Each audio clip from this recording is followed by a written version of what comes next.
warahmatullahi wabarakatuh. Ini bukan kebetulan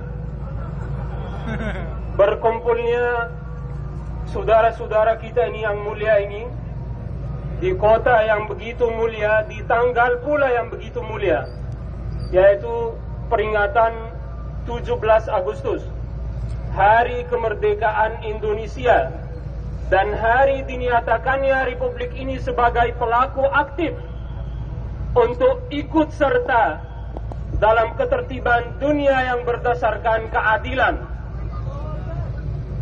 Sayang sekali, pada titik-titik ini pula yang namanya ketertiban, peradaban, bahkan semua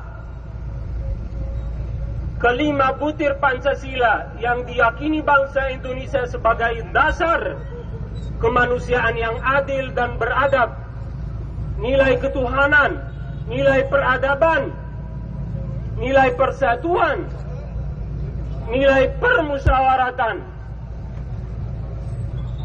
semuanya dilanggar keras oleh junta militer di Mesir.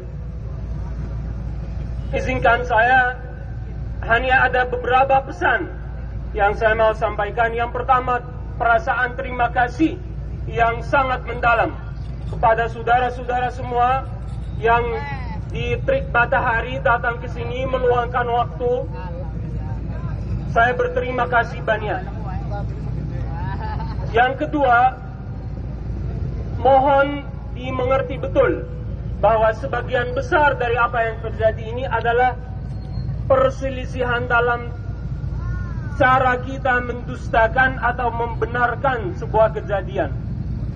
Butuh sedikit tahu, butuh sedikit usaha untuk tahu, butuh sedikit usaha untuk memeriksa apa yang kita sudah tahu, bukan hanya emosi belaka. Kita ini berada pada pihak yang insya Allah benar, tetapi tidak cukup dengan emosi. Butuh saudara untuk mencari tahu dan memeriksa apa yang sudah diketahui. Izinkan saya menyajikan hanya dua dalil mengenai kebenaran posisi yang Anda ambil. Dalil pertama, dalil dinamakan dalil logis, dalil kolektif, bukan dalil berdasarkan detail-detail atau empiris.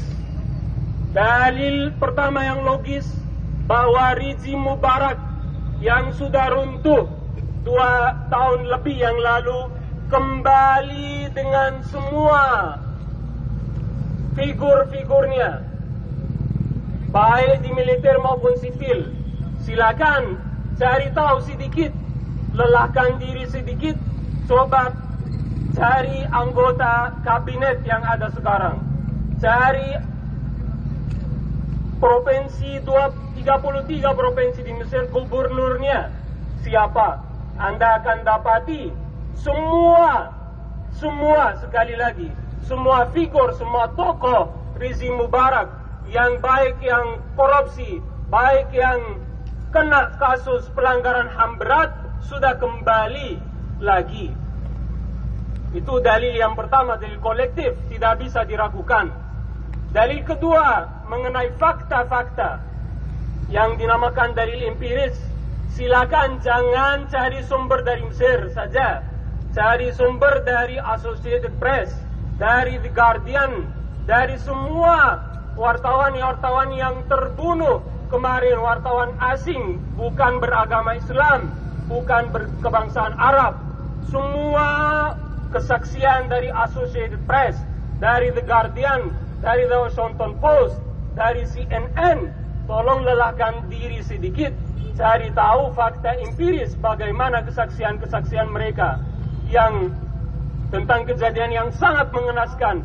Bagaimana orang setelah dibunuh, mayat pun tidak boleh dikuburkan, ya, dipaksa wali mayat itu, ahli warisnya, untuk menyatakan bahwa dia bunuh diri atau kena kecelakaan. Kenapa? Karena mereka mau lari dari tanggung jawab pelanggaran HAM berat. Maka saya mohon sekali lagi, bagian tidak kecil dari perjuangan Anda ini sekalian, terima kasih banyak atas emosinya yang positif. tapi bagian tidak sedikit adalah mencari tahu, memperkokoh pengetahuannya, baik secara logis kolektif maupun secara empiris. Pesan kedua yang saya ingin sampaikan, bahwa saudara mau mendukung saudara Anda di Mesir, tolong dukung diri Anda terlebih dahulu. Sekali lagi, bagian dari perjuangan itu adalah memperkokoh pengetahuan. Tolong perkokohkan pengetahuan Anda tentang diri Anda, tentang orang lemah di tengah-tengah Anda. Jika Anda tidak bisa memenangkan orang lemah di tengah-tengah Anda, Anda tidak akan memenangkan orang lemah di negeri orang lain. Tolong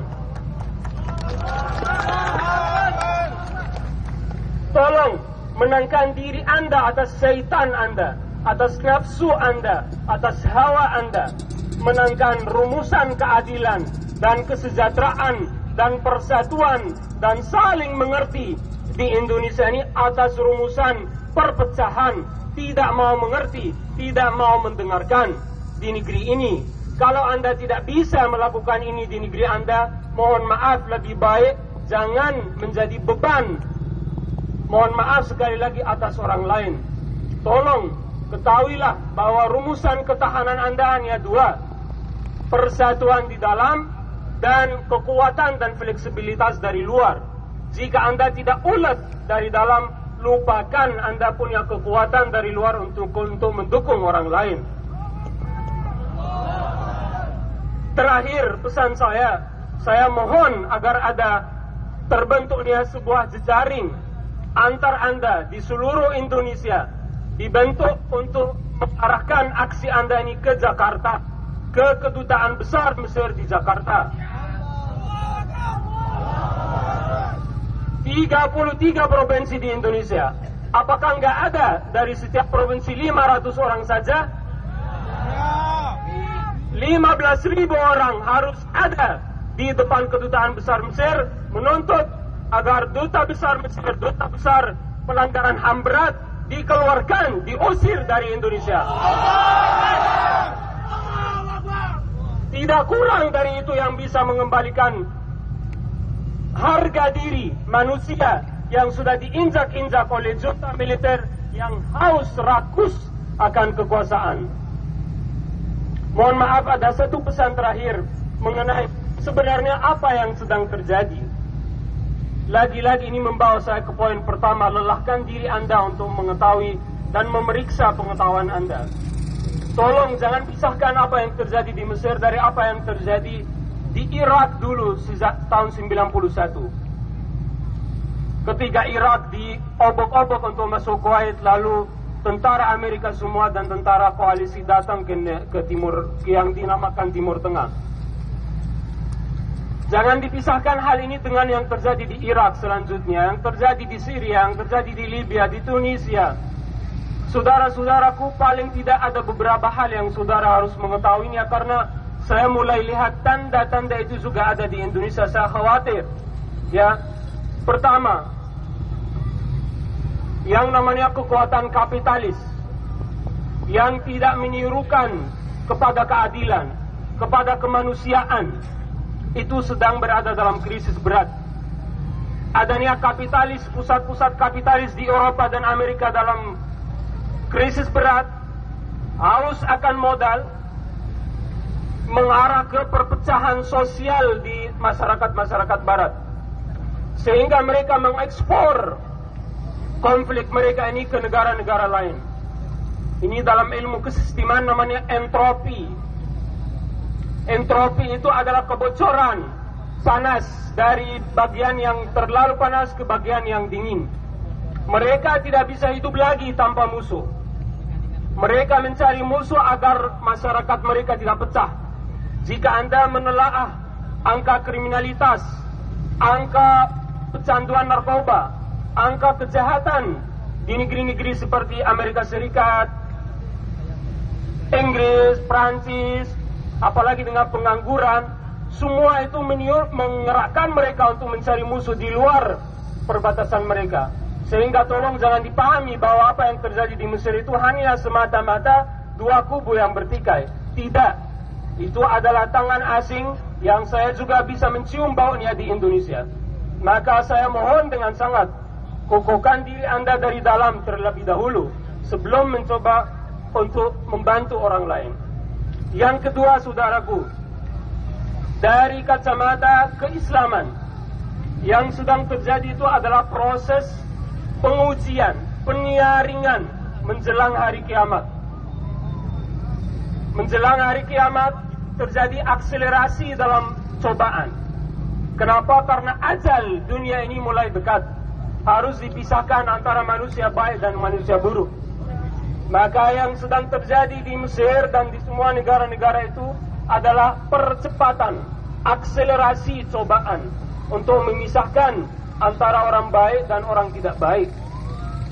Ini berarti bahwa pihak yang Anda dukung itu pun banyak kesalahannya. Saya tidak malu mendeklarasikannya dari tempat ini, bahwa pihak-pihak yang seperti Ikhwan Muslimin atau lain-lain banyak juga kesalahannya. Tapi sama sekali tidak bisa dibandingkan dengan kezaliman, mega kezaliman yang dilakukan pihak lain.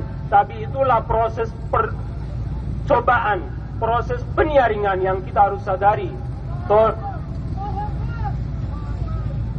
Yang ketiga, saudaraku sekalian, saya coba meringkas apa yang saya sampaikan. Pesan saya pertama, pengetahuan.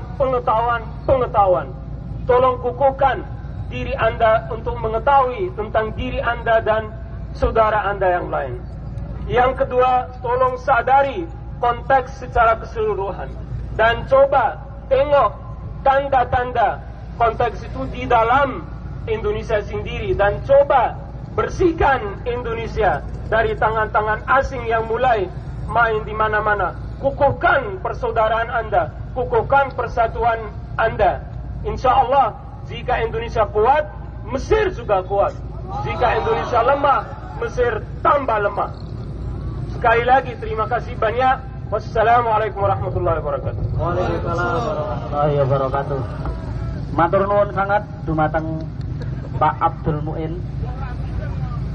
Tadi saya menyangka beliau akan menyampaikan orasi dalam bahasa Arab, ternyata bisa menyampaikan orasi dalam bahasa Indonesia, dan bahkan katanya kalau diperlukan bisa orasi dalam bahasa Jawa. Jadi rupanya beliau lebih memahami Indonesia juga. Baik, selanjutnya teatrikal